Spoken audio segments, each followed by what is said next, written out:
What's going on, NBA fanatics? This is your friendly neighborhood Memphis Grizzly homer, Memphis X, and I talk hoops. Today, we are going to do a little knife talk, and we are going to talk about the Los Angeles Lakers and should they trade Russell Westbrook. But first, every hero needs their theme music.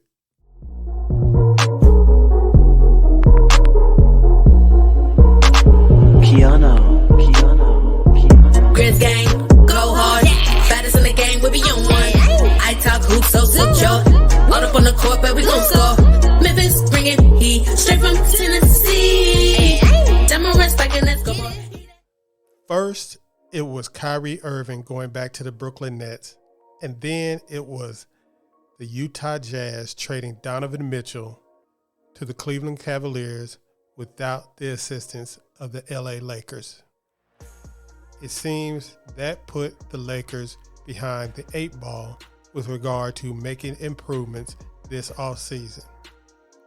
The general sentiment around the league has been the Lakers need to trade these 2 first-round picks, the 2027 and the 2029 first-round picks, that they are the only picks that they can trade right now. Of course, they could trade to 2028 instead of both of those picks, but, everybody wants them to trade 2 picks in order to improve their team, in order to try to make one last run with LeBron. And most often there's a couple of teams that they really hype on about who the Lakers should be trading with: the Utah Jazz and the Indiana Pacers. So let's look at the Utah Jazz option. Mostly the Utah Jazz option focuses around Bojan Bogdanovic, I always forget which one is which, and Mike Conley or Jordan Clarkson. Now, the Lakers already got Patrick Beverley from the Jazz for next to nothing, but people want them to give those 2 first-round picks to either 2 aging veterans that were not good enough to help another team get over the hump, or to an aging veteran and a glorified 6th man who also was not able to help another team get over the hump. And to me, this seems kind of iffy to me. If I'm a Laker fan, I want no part of dealing 2 first-round picks to anything on the Jazz team unless Colin Sexton is coming with it. Now, regarding the Indiana Pacers option, it seems that the Indiana Pacers also are the option, and the most popular package is Miles Turner and Buddy Hield for 2 first-round picks, which is kind of interesting to me because Miles Turner has been on the trading block from Indy for the last 2 seasons, and nobody wanted him.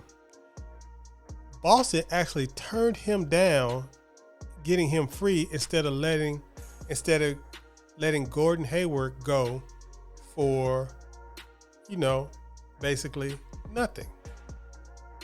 So why would the Lakers turn around and trade 2 far-off draft picks for Miles Turner and Buddy Hield when Buddy Hield, up until this point, up until it was deemed that he was a Lakers target, he was considered a bad contract and not even a high-level player. So why does he deserve this kind of compensation in order to take on and trade?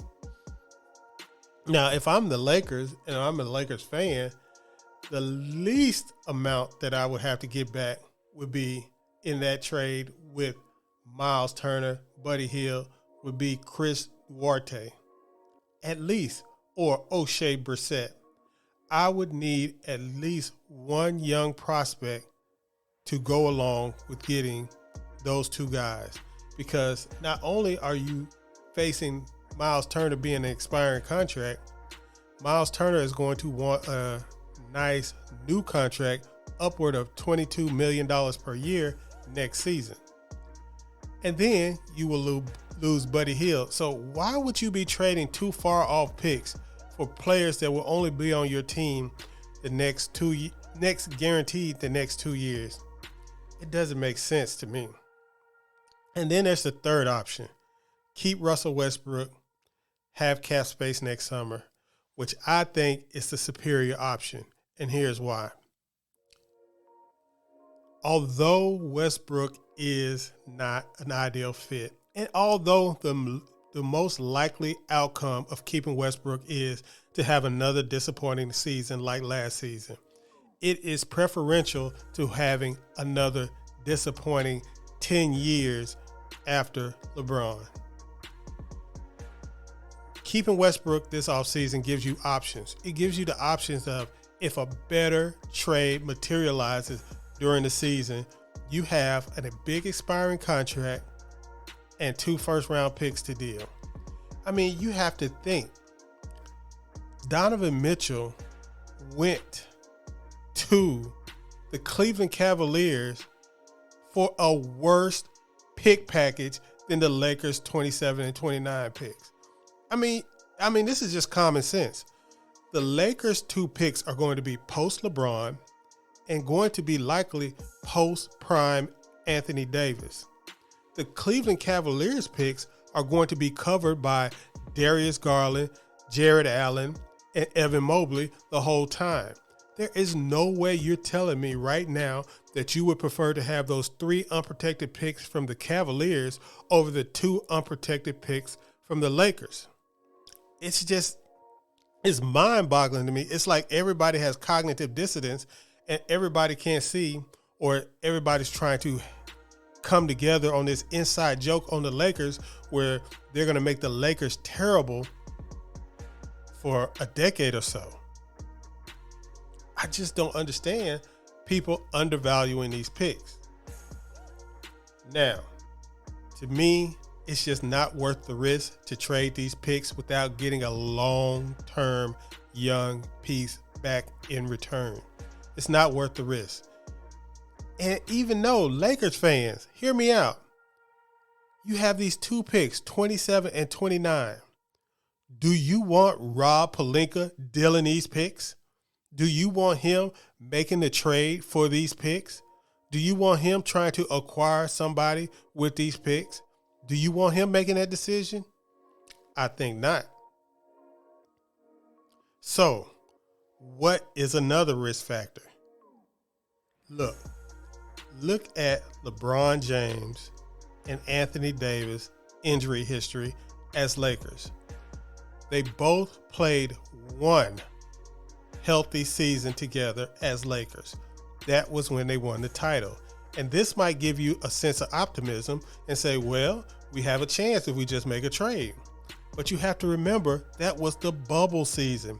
They were able to rest in the middle of that season before they had to make their long run at the end of that season. And that end of that season was in the bubble, a controlled area. I would not count on either LeBron or AD making it through this season healthy. And can you imagine the catastrophe it would be if you traded those 2 picks for Buddy Hield and Miles Turner and LeBron got hurt a month into the season? Why take that risk for this little amount of chance? And I mean, this is a less than 5% chance that this team will even get to the Western Conference Finals. Because with the depth of the Western Conference this year, no team is safe. That's right, no team. Any team in the West, you have about 10 teams, 10, 11, maybe even 12. No, you have a good 10 team, and the 11th is Sacramento, who is going to be trying.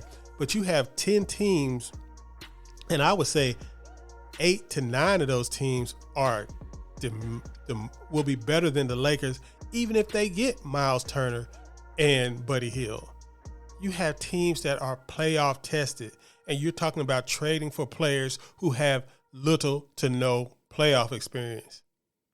You have teams that are battle tested together, and you want to throw this hodgepodge of players together and hope it works out in the end. To me, it's not worth the risk. The Lakers should just ride this out. understand, throw your hands up, pat each other on the back as a Lakers fan and say, we won a championship in 2020. That is good enough. We do not have to sacrifice the next decade of Lakers basketball in an attempt to have a 5% chance of making the finals. Because no team in the West is going to be a heavy favorite to make the finals or even the Western Conference Finals. It's too competitive.